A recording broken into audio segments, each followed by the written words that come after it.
Durban, c'est dans cette ville que s'est tenue la 13e conférence internationale sur le sida, la première sur le continent africain. Et à cette occasion, la situation du sida était dramatique.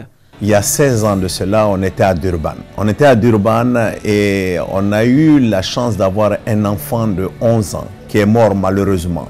Mais cet enfant de 11 ans nous a interpellés, a crié, a dit au monde que l'injustice sociale n'était pas acceptable et que ce n'était pas admissible qu'on élimine des groupes entiers parce que tout simplement ces groupes étaient pauvres, parce que ces groupes n'avaient pas accès aux revenus qui leur permettraient d'avoir le traitement. Depuis Durban, en 2000, le monde a enregistré de nombreux progrès. Aujourd'hui, on a 17 millions de personnes sous traitement. Qui l'aurait cru? Il y a 16 ans, personne n'aurait cru qu'on pouvait même rêver qu'on pouvait éliminer la transmission de la mère à l'enfant.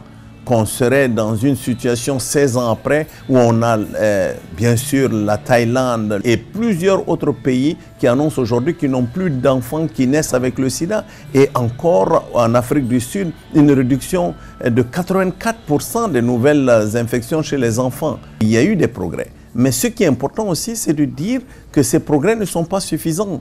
En effet, il reste encore des actions à mener. 20 millions de personnes n'ont toujours pas accès au traitement. Plus d'1 million d'enfants attendent de bénéficier des antirétroviraux. En attendant, chaque mois, 100 000 personnes meurent du sida et 160 000 sont contaminées. D'où cet objectif d'Urban 2016, l'accès à l'égalité des droits maintenant.